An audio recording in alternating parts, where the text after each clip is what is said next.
speaking of Iran, I hope they're not trying to build up again, because if they are, we're going to have no choice but very quickly to eradicate that build-up.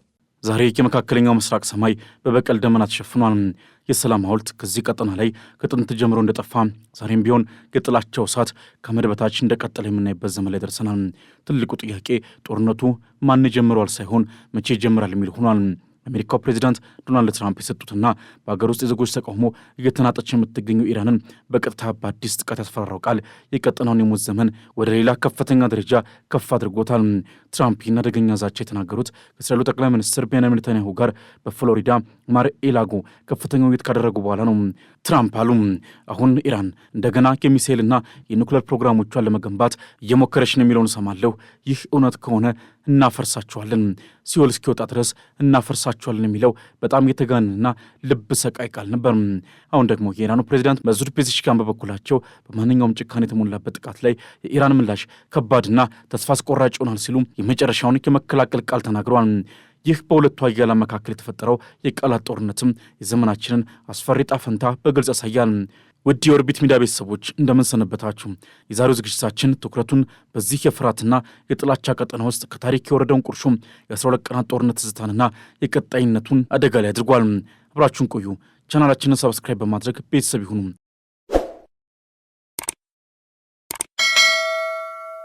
የኢራኑ ፕሬዚዳንት መሱድ ፔዜሽኪያን ለማንኛውም ጸባጫሪነት የኢራን ምላሽ ከባድና ተስፋ አስቆራጭ እንደሚሆን በጽኑ አስጠንቅቀዋል።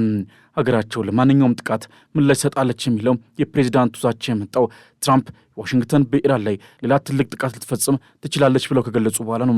ትራምፕ በፍሎሪዳ ሪዞርት ከእስራኤሉ ጠቅላይ ሚኒስትር ቤንያሚን ኔታንያሁ አጠገብ ቆሙ። አሁን ኢራን የኒውክሌርና የሚሳኤል ፕሮግራሞቿን እንደገና ለመገንባት እየሞከረች እንደሆነ ሰማለሁ፣ እናም ይህ እውነት ከሆነ እናፈርሳቸዋለን ሲሉ ዝተው ነበር።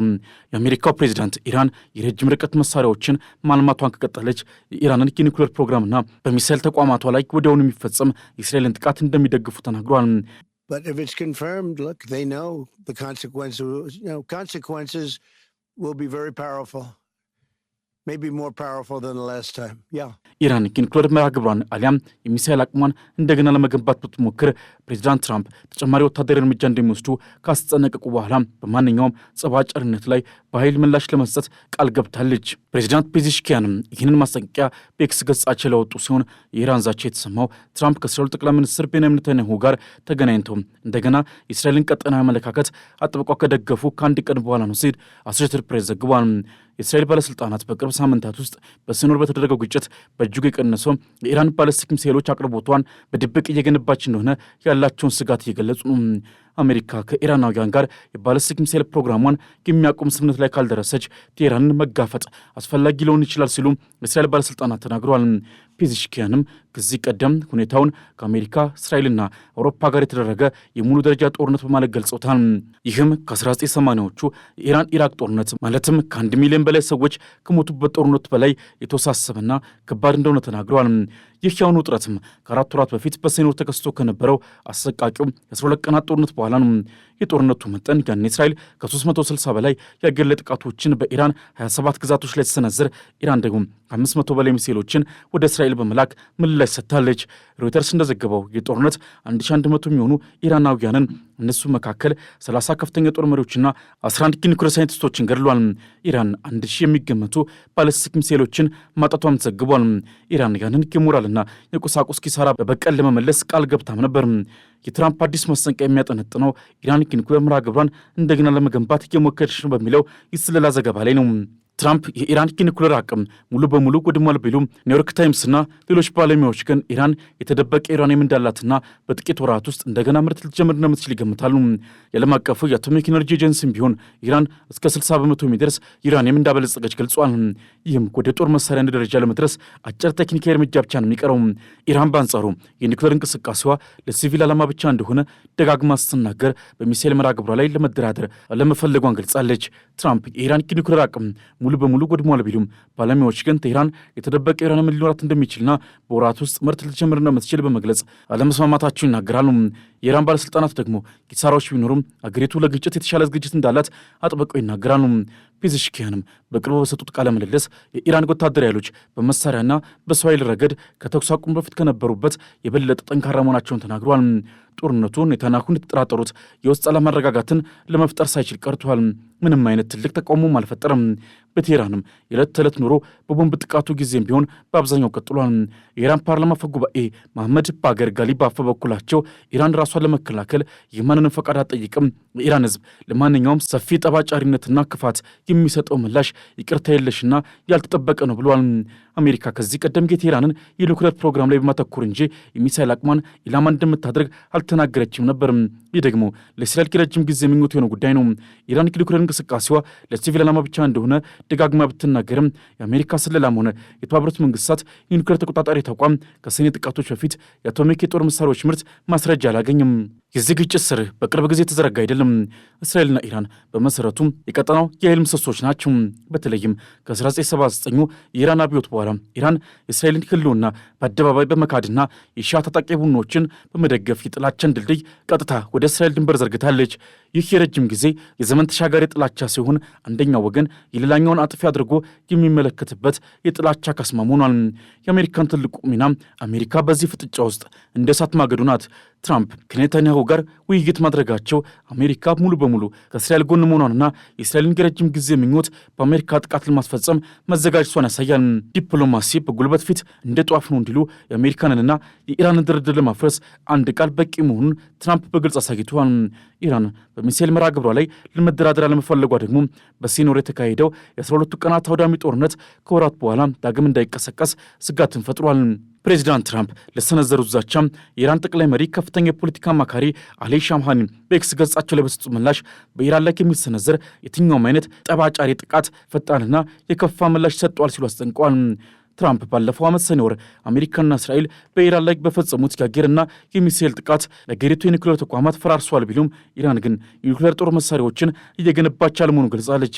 መልሰው ለመገንባት ሙከራ ያደረጉ እንዳልሆነ ተስፋ አድርጋለሁ፣ እየገነቡ ከሆነ ግን ከማጥፋት ውጭ ምንም አይነት አማራጭ የለንም ብለዋል ትራምፕ። ፕሬዚዳንቱ ኢራን ባለፈው ዓመት ከተመቱባት ቦታዎች ውጭ ለጦር መሳሪያ ግንባታ ሌሎች ቦታዎችን እየጠቀመች መሆኑን የሚያመለክቱ መረጃዎች እያነበብኩ ነው በማለት እየወጡ ያሉ ዜናዎችን ጠቅሷል።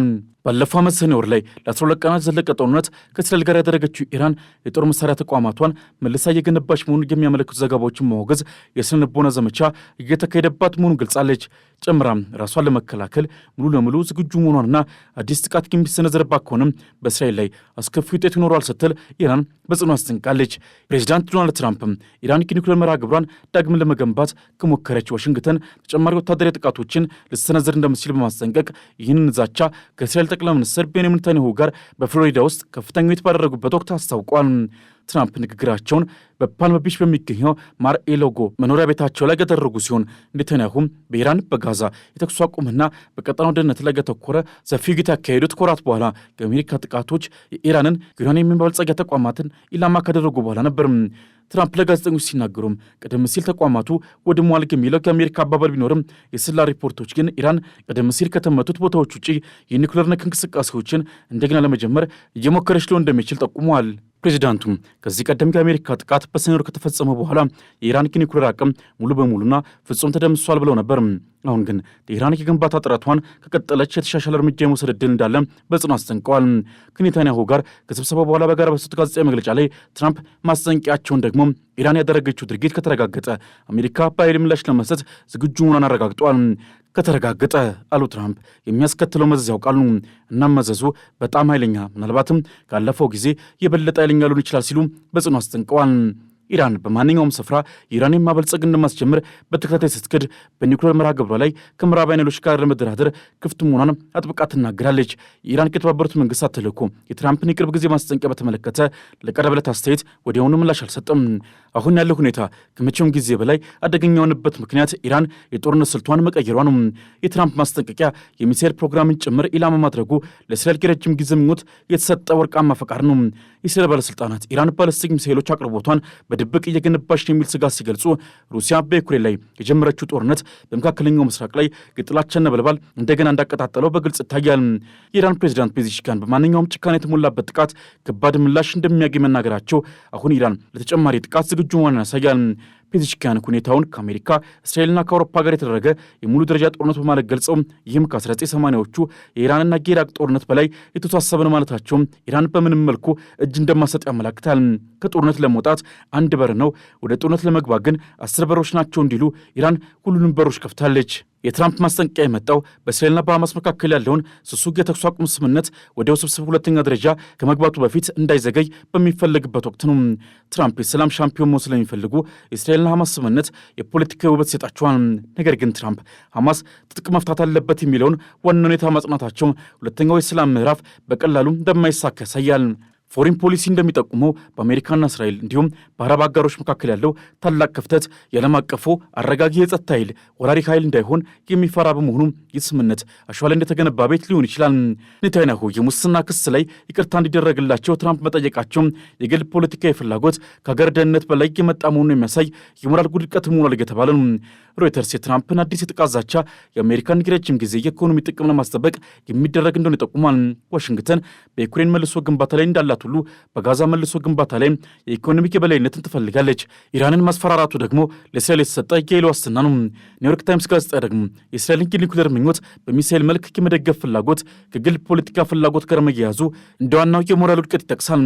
የዓለም ሰላም የሚንጠለጠለው በመተማመን ላይ ሳይሆን በፍርሃት ሚዛን ላይ ሆኗል። ፎሬን ፖሊሲ መጽሔት በበኩሉ ኢራን የውስጥ ችግሮች ቢኖርባትም የኢራን ፓርላማ አፈ ጉባኤ የኢራን ሕዝብ ምላሽ ይቅርታ የለሽና ያልተጠበቀ ነው ማለታቸው አሁን ያለው ግጭት በቀላሉ ወደ ትልቅ ምዕራፍ ሊሸጋገር እንደሚችል ያሳያል። ኢራን የመልስ እርምጃ ብትወስድ በቀጥታ አሜሪካንን ኢላማ የማድረግ ዕድሏ ጠባብ ሆኖ በክልሉ ያሉ የአሜሪካ የጥቅም ተቋማትን ልትመታ ትችላለች። ይህ ሁሉ የሚያሳየው የሰላም ተስፋ እንደ ጧፍ ብርሃን ብልጭ የሚል ሲሆን የጦርነት ስጋት ግን እንደ አውሎ ነፋስ እየተንቀሳቀሰ መሆኑ ነው። ጦርነቱ ያልቅም።